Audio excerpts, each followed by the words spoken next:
वाला बला एकेडमी। तो आज इंट्रोडक्शन ऑफ पैथोलॉजी का हम सेकंड पार्ट पढ़ेंगे कि सेकंड पार्ट के अंदर हम आपको बताएंगे कि पैथोलॉजी की कौन कौन सी ऐसी ब्रांचेस होती हैं जिसके अंदर डिजीज का डायग्नोस किया जाता है। तो कौन कौन सी ऐसी डिजीज होती है, आपको जो ब्रांचेस के अकॉर्डिंग आपको पता चलेगा कि हमने इसको कितने पार्ट में डिवाइड कर रखा है। तो let's start today the branch of pathology. तो ब्रांच ऑफ पैथोलॉजी यहाँ पर देखिए 1 2 3 4 5 एंड 6 है, यानी कि यहाँ पे 6 पार्ट में हमने यहाँ पे it has divided already in 3 6 part. The first is anatomical pathology, second is dermatopathology, then neuropathology, molecular pathology, clinical pathology and forensic pathology. तो देखिए कि एनाटॉमिकल पैथोलॉजी में हम क्या करते हैं, तो यहाँ पर हम जो करते हैं वो है पहला उसके अंदर हिस्टोपैथोलॉजी, देन दूसरा आ रहा है इसके अंदर सर्जिकल पैथोलॉजी और साइटोपैथोलॉजी। तो यहाँ पर जो एनाटॉमिकल पैथोलॉजी होती है इसका मतलब होता है ह्यूमन बॉडी। ह्यूमन बॉडी की जितनी भी मॉर्फोलॉजी होती है, स्ट्रक्चर होता है, उसका फंक्शन होता है सेल टिश्यू ऑर्गन का, वो हम पूरा एक एक पार्ट डिटेल में उसमें यहाँ पे स्टडी करते हैं कि कौन सा टिश्यू है, कौन सा ऑर्गन है, कौन सा टिश्यू, कौन सी सेल है। इन पर्टिकुलर सेल टिश्यू का क्या काम होता है, सर्जिकल। अगर आपके इस टिश्यू सेल और ऑर्गन में कहीं पे भी कोई भी सर्जरी से रिलेटेड स्टडी की जाती है डायग्नोसिस लेवल पर, कि इनको पहले हम डायग्नोस करें, कि देखें कि इनके अंदर क्या एबनॉर्मलिटीज हो रही है, वो पूरा सर्जिकल। अगर उसको फिर सर्जरी भी करनी पड़ती है तो उसका पूरी पैथोलॉजी पहले जांच की जाती है, वो सर्जिकल पैथोलॉजी ब्रांच में आता है। साइटोपैथोलॉजी, हिस्टो मतलब टिश्यू, साइटो मतलब सेल। तो सेल के अंदर क्या माइक्रोस्कोपी, इसकी स्टेनिंग, देन आपको पूरा देखना होता है इसके अंदर, जिसकी साइटोलॉजी में सेल के अंदर कितनी एमर्जेंसी, कोई ट्यूमर वगैरह तो नहीं है, वो पूरी साइटोपैथोलॉजी के अंदर आती है। देन सेकंड जो है इसका ब्रांच वो है डर्मेटोपैथोलॉजी। तो डर्मेटोपैथोलॉजी जो होती है जिसके अंदर डर्मिस यानी कि स्किन यानी अपर लेवल पर और डीप लेयर पर, यानी आपकी स्किन का जो भी पार्ट होता है। तो कॉस्मेटिक केयर, सर्जिकल, मेडिकल। तो यहाँ पे 3 तरह से देखा जाता है। कॉस्मेटिक केयर में भी देखा जाता है कि आपका स्किन को आपका रिप्लेसमेंट करना है, कोई आपको अगर ग्राफ्टिंग करनी है, वो सारा कॉस्मेटिक केयर में देखी जाती है।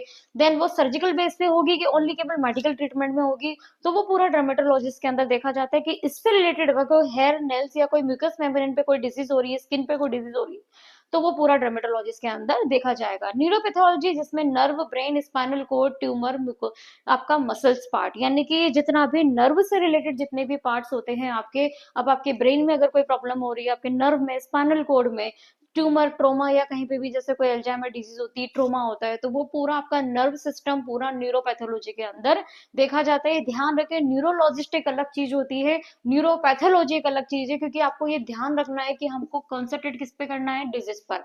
तो न्यूरो में होने वाली डिजीज, स्किन में होने वाली डिजीज, और एनाटमी तो पूरी आपकी बॉडी का फंक्शंस को देखता है, ठीक है। मॉलिक्यूलर पैथोलॉजी, तो अगर आपको डायग्नोसिस अगर आपका किसके लेवल पे है, मॉलिक्यूलर लेवल पर है, तो मॉलिक्यूलर लेवल पे जाने के लिए आपको जो जीन होते हैं, डीएनए, आरएनए, ये सारे प्रोटीन, अमाइनो एसिड मॉलिक्यूल्स, अगर इसके बेस पे अगर आपका पूरा डायग्नोस डिपेंड है, तो वो मॉलिक्यूलर पैथोलॉजी में आएगा। तो ये जो पैथोलॉजी वाली ब्रांच है मॉलिक्यूलर में, अगर आपका कोई टारगेट इन्फेक्शन, अगर आपके टारगेट ऑर्गन पर कोई इन्फेक्शन आ रहा है बाहर का, तो वो इन्फेक्शन भी अगर उसका पर्टिकुलर बैक्टीरिया, वायरस, फंगस, उसका भी देखा जाएगा, और आपकी बॉडी का तो देखा जाएगा ही सही। तो डीएनए सीक्वेंसिंग इसमें सबसे इंपॉर्टेंट होती है, डीएनए का रेप्लिकेशन हम देखते हैं इसके अंदर। तो डीएनए से रिलेटेड या जितनी भी जेनेटिक डिसीज होती है, म्यूटेशंस होते हैं, उत्परिवर्तन होते हैं, वो सारे आप किसमें देखते हैं, जिसमें अगर आपका कभी कोई कैंसर का प्रॉब्लम हो गया, स्किन में कोई इन्फेक्शन हो गया, अगर आपको देखना है कि इसमें इन्फेक्शन है या कोई डिजीज आपको देखनी है, मॉलिक्यूलर लेवल पे आपको ध्यान रखना है कि मेन यहाँ पर डीएनए, आरएनए, प्रोटीन, ये जो मॉलिक्यूल्स होते हैं, बायोमार्कर्स, उस पे सारा कॉन्सेंट्रेट होता है, जिसके बेस पे पूरी रोगों की जांच की जाती है। देन क्लिनिकल पैथोलॉजी अपने आप में बहुत बड़ी एक ब्रांच है पैथोलॉजी की, जिसके अंदर केमिकल यानी बायोकेमिस्ट्री आती है, हिमेटोलॉजी आती है, मेडिकल माइक्रोबायोलॉजी, इम्यूनोलॉजी। बायोकेमिस्ट्री में जितने भी आपके लिपिड के टेस्ट होते हैं, शुगर टेस्ट होते हैं, HbA1c या जो भी क्रिएटिनिन, यूरिया, बन, है ना, लिपिड के अंदर कोलेस्ट्रॉल वगैरह, वो सारी जो स्टडी होती है उसके बेस पे आपका बॉडी किस तरह से फंक्शन कर रहा है आपके मेटाबॉलिक डिसऑर्डर पर, वो सारा एनालिसिस आपके बायोकेमिस्ट्री डिपार्टमेंट में होता है। हेमाटोलॉजी में सारे ब्लड डिसऑर्डर होते हैं कि आरबीसी, डब्ल्यूबीसी, प्लेटलेट्स है, इसके बेस पे होने वाले आपके फीवर के अंदर, जब इनके अंदर मार्फोलॉजी में चेंजेस आता है, साइज एंड शेप में, तो वो आपका हेमाटोलॉजी वाला पार्ट आता है। देन मेडिकल माइक्रोबायोलॉजी में टोटल ओवरऑल ऑफ इन्फेक्शन आते हैं, जिसके अंदर आपका बैक्टीरिया हो गया, फंगस हो गया, पैरासिटिक हो गया, वायरस हो गया, तो ये ये सब की अपनी-अपनी एक इन्फेक्शन की एक अपने आप में बहुत बड़ी ब्रांच होती है कि कितने टाइप के बैक्टीरिया है, कितने टाइप के वायरस है, कितने टाइप के पैरासिटिक इन्फेक्शन है, वो सारे आपके जाँचे जाते हैं। मेडिकल माइक्रोबायोलॉजी में इम्यूनोलॉजी जहाँ पे माइक्रो आएगी वहाँ पे इम्यूनो आएगा, क्योंकि आपकी इम्यून सिस्टम, आपका अपना खुद का इम्यून सिस्टम है, पर्टिकुलर पर्सन का इम्यून सिस्टम सबका अलग-अलग होता है। तो इम्यून सिस्टम आपका एक डिफेंस सिस्टम है कि कोई भी आपका कोई माइक्रो ऑर्गेनिज्म अगर आपकी बॉडी में अगर आ रहा है तो आपकी बॉडी उसको किस तरह से एलिमिनेट कर रही है, किस तरह से उसके रिस्पॉन्ड कर रही है, क्योंकि आपके पास सिस्टम है बी सेल का, टी सेल का, एंटीबॉडीज का, तो वो किस तरह से इसको रिमूव करेगी, क्या बाइंडिंग करेगी, किस तरह से आपकी बॉडी के अंदर चेंजेस होंगे, वो सारा इम्यूनोलॉजी में आएगा।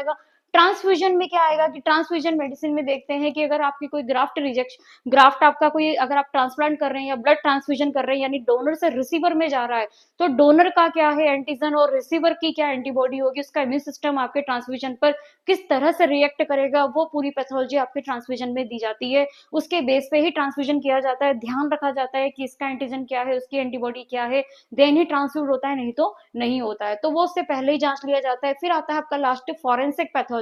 ये बड़ा इंटरेस्टिंग डिपार्टमेंट है, क्योंकि पूरा ये एक एक्सीडेंटल, जितने भी एक्सीडेंटल डेथ सीन हो जाती है, यानी कोई घटना घट जाती है, उसके बाद जब आपका कोई मान लीजिए कोई रेप केस होता है, एक्सीडेंटल होता है, सुसाइडल होता है, क्रिमिनल कोर्ट रिकॉर्ड जो होते हैं जब ओपन होते हैं तो वो सीबीआई को दिए जाते हैं। देन वहां पे फॉरेंसिक टीम आती है।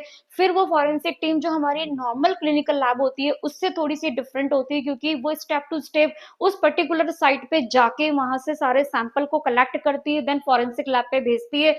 देन फिर वो क्लू जोड़कर देन फिर उस पूरे केस का डिटेल किया जाता है, जो कि कोर्ट के अंदर पेश किया जाता है। ये पूरा लॉ सिस्टम पे चलता है, उसके पूरी एक अपनी गाइडलाइन होती है, आप किसी भी सबूत के साथ छेड़छाड़ नहीं कर सकते हैं। तो वो पूरी इस टाइप की जो पैथोलॉजी होती है वो क्लिनिकल में ना होके फॉरेंसिक में होती है, तो वो सारे टेस्ट अलग होते हैं।